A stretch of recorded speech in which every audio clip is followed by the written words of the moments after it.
यक्षस्वरूपाय जटाधराय पिनाकहस्त्राय सनातनाय दिव्याय देवाय दिगंबराय तस्मै यकाराय नमः शिवाय। प्यारे मित्रों, जय श्री राम, जय माता दी।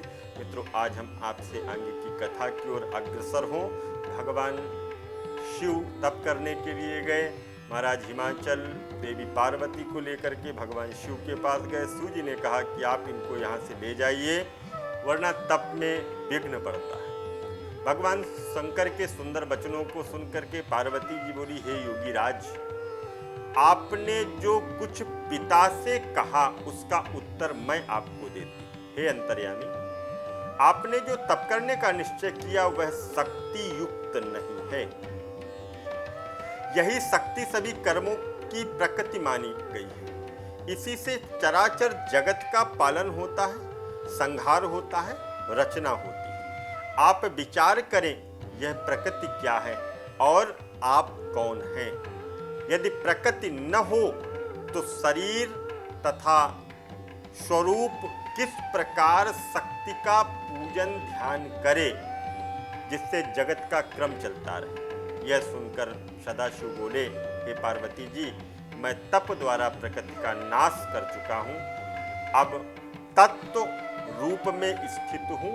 इस पर पार्वती जी हंसकर बोली, हे योगी राज, आप किस प्रकार की बात कर रहे हैं? थोड़ा विचार करें। यदि आपने प्रकृति का नाश कर डाला तो आप किस प्रकार से विद्यमान हैं? संसार के सभी कार्य हुआ करते हैं, क्या आप प्रकृति तत्व को पहचानते नहीं? मैं प्रकृति हूं और आप पुरुष हैं। आप मेरी कृपा द्वारा ही सगुण होकर निष्ठावान हो, नहीं तो किसी भी कार्य को करने में सामर्थ्य नहीं है। इस पर शिव जी बोले, हे हिमाचल कन्या, यदि मैं माया रहित होकर के परमेश्वर हूँ तो तुम श्रद्धा पूर्वक मेरी सेवा में तत्पर हो जाओ। और हे हिमाचल, हम तप करने की इच्छा रखते हैं। तुम्हारी यह कन्या नित्य हमारे दर्शन करने आ सकती है। उसी दिन से पार्वती जी भगवान शिव के दर्शन करने नित्य जाने लगी और वहां षोडशोपचार पूजन करके नित्य चरणामृत लेने लगी। इधर तारकासुर के भय से पीड़ित हुए मुनि तथा इंद्रादिक देवता ब्रह्मा जी से बोले, कोई उपाय करो जिससे शिव पार्वती को ग्रहण करें और हमारा कार्य भी सिद्ध हो जाए। देवताओं ने कामदेव को भेजा, परंतु शिव पर उसकी कोई लीला का असर नहीं हुआ। उल्टे शिव जी ने उसे जला दिया। काम जल करके भस्मीभूत हो गया। नारद जी ने पूछा, हे ब्रह्मा जी, यह तारकासुर कौन था जिसने देवताओं को पीड़ित कर रखा था? शिव जी ने काम को क्यों भस्म किया? शिव जी की अद्भुत लीलाओं का वर्णन कीजिए। ब्रह्मा जी बोले, मरीच के पुत्र जो कश्यप हुए, उन्हें दक्ष की कन्या दिति ब्याही गई थी, जिससे हिरण्याकश्यप और हिरण्याक्ष नामक दो पुत्र हुए, जिससे विष्णु ने 12 नरसिंह रूप धारण करके मारा था। और इसके बाद दिति के गर्भ को इंद्र ने पेट में ही खंड खंड कर दिया था। उनसे 49 प्रकार के टुकड़े हो गए थे और वही 49 मरुतगण कहे गए हैं। चलत मरुत 49 और स्वर्ग को चले गए। इसके बाद दिति ने 10,000 वर्षों तक तप किया, जिससे कश्यप प्रसन्न होकर के कश्यप जी ने पराक्रमी पुत्र उत्पन्न किया। उसका नाम वज्रांग हुआ। उसने माता की सेवा की, देवों को जीत करके उनका राज्य ले लिया। फिर ब्रह्मा और कश्यप जी ने जाकर के उससे बंदी देवताओं को छुड़ाया और अपने राज्य में वापस ले आए। ब्रह्मा जी के उपदेश से सात्विक भाव वाला बन गया और ब्रह्मा ने उसे एक दिन रूपवती स्त्री भी भेंट में उत्पन्न करके दी। स्त्री के पति के पराक्रमी विष्णु को जीतने वाला पुत्र मांगा। पति से ब्रह्मा की उपासना और तप करके इस प्रकार के पराक्रमी महापराक्रमी पुत्र का वरदान उन्होंने प्राप्त किया और ब्रह्मा जी वरदान देकर अपने लोक को चले गए। तारकासुर का जन्म हुआ और तारक असुर समर्ज ही मारा। कुछ समय के बाद वज्रांग की पत्नी गर्भवती हुई और उसके शरीर से लंबा चौड़ा एक बड़ा ही पराक्रमी पुत्र उत्पन्न हुआ। उसके जन्म के समय सारे भारी उपद्रव हुए और अपशगुन हुए। कश्यप ने उसका नाम तारकासुर रखा। थोड़े ही समय बाद वह पर्वत जैसे आकार का हो गया और उसने तप करने के लिए माता से आज्ञा मांगी। माता ने प्रसन्न होकर उसे आशीर्वाद दिया और उसने देवताओं को जीतने की अभिलाषा से मधुवन में जाकर के तपस्या की।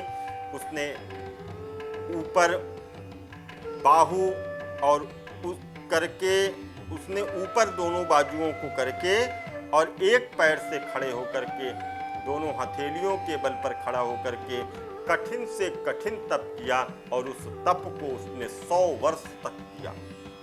उसके तेज से देवलोक हिलने लगा। ब्रह्मा के सामने देवता प्रकट होकर के आए कि इस तारकासुर ने ऐसा वरदान प्रभु से मांगा।